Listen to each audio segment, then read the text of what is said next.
활용 첫 번째 시간입니다. 우선 1차 방정식의 활용을 푸는 방법인데요. 활용이라는 것은 바로 일상생활에서 사용되는 1차 방정식이 어떻게 사용되는지, 사용될 때 1차 방정식을 가지고 어떻게 대입해서 풀어야 되는지가 바로 활용에 대한 문제입니다. 활용은 일상생활에서 푸는 문제, 일상생활과 관련된 문제라고 생각하시면 됩니다. 사실은 활용에서 어려운 거는 바로 글이 엄청 많죠. 글이 깁니다. 그래서 기본적으로 부담을 많이 느낍니다. 부담을 많이 느껴요. 글이 길다는 것은 부담을 많이 느끼고 어려워 보입니다. 길이 길기 때문에 뭡니까? 어려워 보인다고요. 근데 여기 속지 마십시오. 애들이 더 쉽다.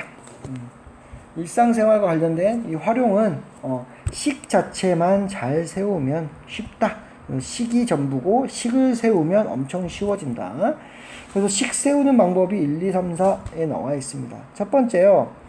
구하려고 하는 것에 x를 놓습니다. 거의 99%는 무엇을 구하시오, 이렇게 남학생 수를 구하시오 라고 하면 남학생 수의 x를 구하긴 하는데, 거의 소수, 거의 그런 경우는 많지 않지만 더 편한 경우가 있는 경우는 구하는 수가 아닌 다른 수에다가 x를 구하기도 합니다. 되셨나요? 그게 좀 이해가 되시나요? 그 말이 대표적인 게 바로 연속하는 세수 같은 경우입니다. 그쵸?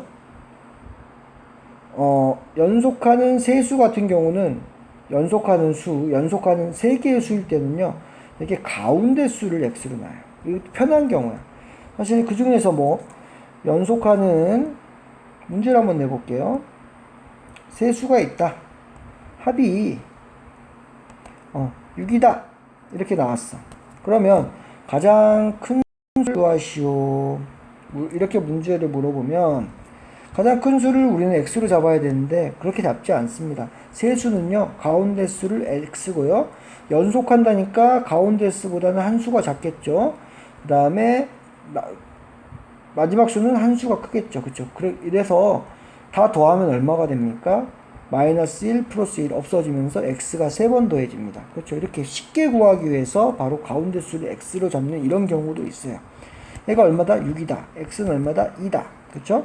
그럼 얘가 정답이 아닙니다. 얘가 2예요. 그러면 얘는 3이고 얘는 1이겠죠. 1, 2, 3. 가장 큰 수는 3. 그래서 x가 아닌 값을 우리가 구하는 수가 아니더라도 x를 잡는 경우가 있다는 거 꼭 기억해 주시고요.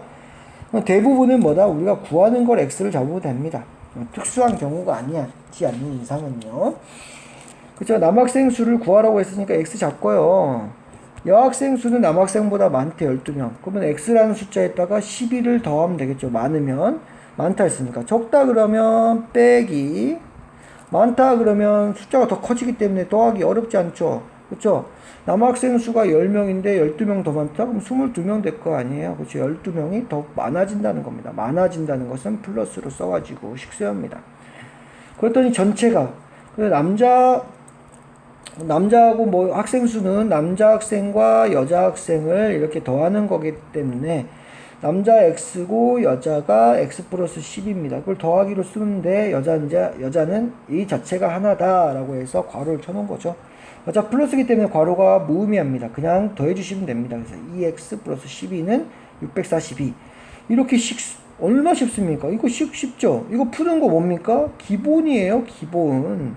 12 이항시켜주면 630. 2로 나눠주니까 315. 식만 세우면 금방 푸는 겁니다. 그쵸? 확인하기 하니까 남학생이 315고요. 여자는 12 더하니까 327. 이거 둘이 더해볼까요?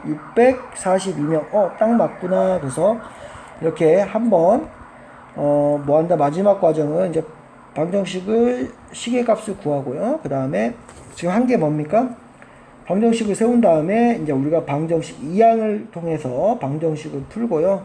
그 다음에 마지막에 확인합니다. 확인은 그냥 대입시켜 보면 된다는 겁니다. 그 의미에 맞게. 됐습니까? 근데 2번부터가 좀 중요합니다. 이제 활용을 풀 때는요, 사실 수에 대한 문제, 자릿수에 대한 문제, 이런 관한 문제들에 대한 어느 정도의 지식들이 있어야 돼요. 그쵸? 이거 지식들을요, 이 문제를 풀어보면 이렇게 풀어야 되고, 이렇게 푼다, 이렇게 푼다. 물론은, 그렇지 않고 바로 푸는 경우도 있겠지만, 대부분은 공부라는 게 뭡니까?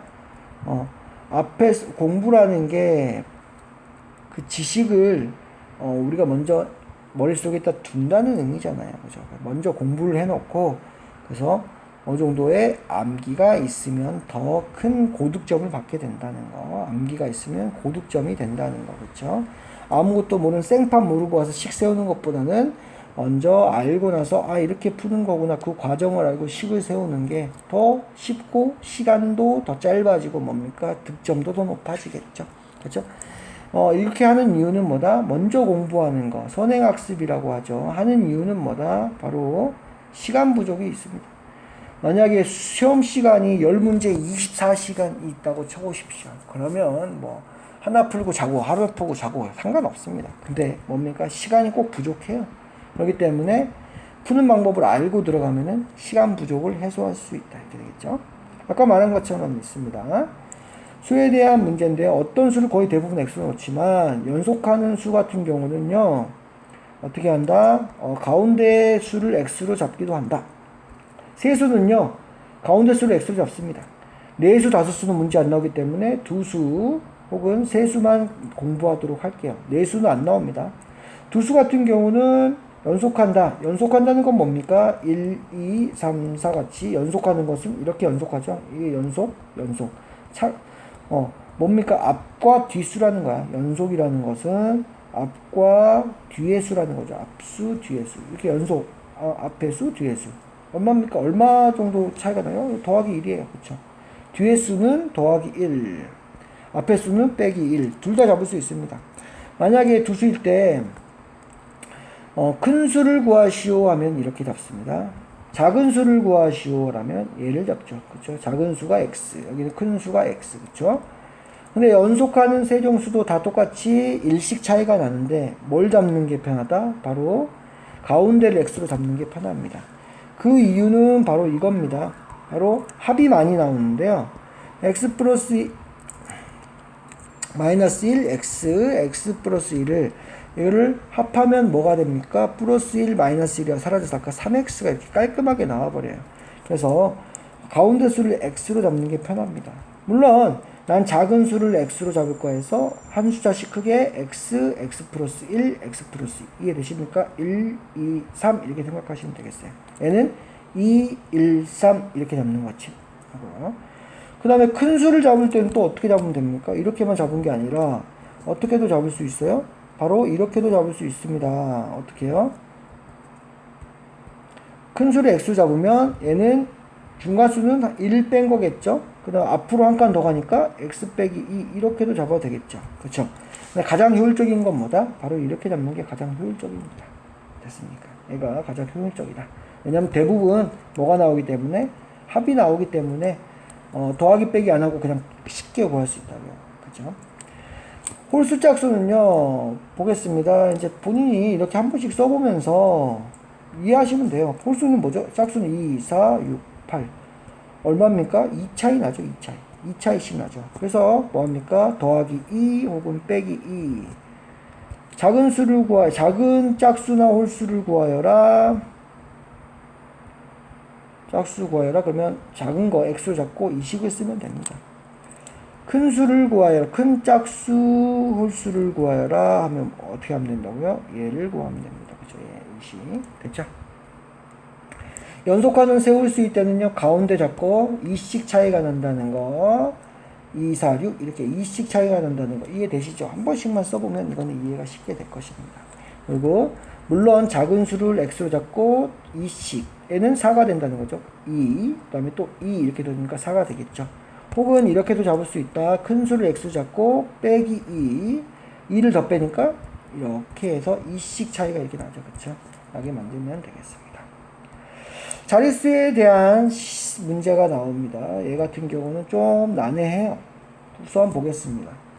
우리 21이라는 거는요, 2 더하기 1입니까? 아니죠. 뭡니까? 바로 20 더하기 1이에요. 그래서 여기 있는 10의 자리 숫자는요, 2는 뭘 나타냅니까? 바로 20을 나타낸다는 거. 그쵸? 만약에 1의 자리가 뭡니까? x예요. 그러면 1의 자리는 그냥 쓰면 됩니다. 근데 10의 자리가 뭡니까? y래. 그러면 얘는 y로 쓰지 않고 아까 똑같이 y가 10이라는 게 있어야 됩니다. 2가 앞에 21에서 2가 20을 나타내듯이 y도 10의 자리에서는 얼마? y에다가 10을 곱해줘야 된다. 그렇죠? 10의 자리는 10을 곱해준다. 1의 자리는 x고요. 얘는 각자리수입니다. 각자리수. 그래서 얘를 표로 나타내면요, 1의 자리 수는 바로 1입니다. 얘가 나타내는 수는 1을 나타내죠. 10의 자리 수는 얼마입니까? 2죠. 얘가 나타내는 것은 20이에요. 2에다가 얼마? 10을 곱합니다. 10을. 됐습니까? 이해가 좀 되시죠? 1의 자리 수가 x면 그냥 x 쓰면 돼요. 근데 10의 자리가 y다. 아까도 여기도 10의 자리가 2지만 실제는 20을 나타냅니다. 얘도 얼마를 곱해주면 된다? 10을 곱해주시면 된다고요. 됐습니까? 그럼 100의 자리는 어떻게 나타납니까? 그쵸? 여기서 10의 자리 수에다가는 10을 곱해주시고요. 1의 자리는 그대로 써주시면 됩니다. 그럼 100의 자리는 어떻게 된다? 얼마를 곱하면 됩니까? 똑같이 100을 곱해주면 되겠죠. 그 다음에 10의 자리에다는 10을 곱해주시면 되겠고요. 1의 자리는 그대로 써주시면 됩니다. 이해되셨습니까? 가끔씩 나오는 문제 중에 하나가 이제 이게 중요한 겁니다.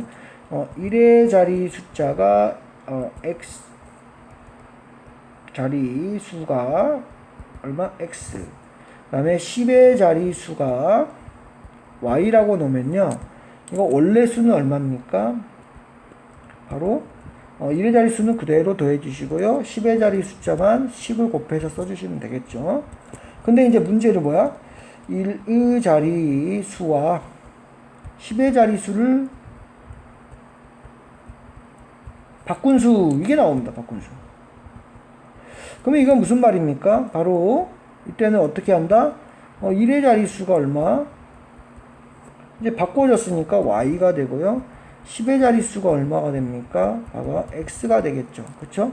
그러면 얘를 표시하면요, 어떻게 됩니까? 이 바꾼 수는 10의 자리 수에다가 10을 곱하고 1의 자리 수에다가 y를 곱하는, 이렇게 된다는 거. 그쵸? 그래서 1의 자리, 10의 자리는 x, y로 표현한다면 10의 자리 수에다가 10 곱하고 그냥 y 더해주면 되고요. 바꾼 수는 10의 자리, 1의 자리 수가 이렇게 둘이 바뀝니다. 체인지 이렇게 바뀌어요. 그래서 10의 자리 수에다가 x에다가 10을 곱하고 나머지 y를 더하면 되겠다. 이렇게 되겠죠. 다음 페이지 설명은 좀 쉬었다가 하겠습니다.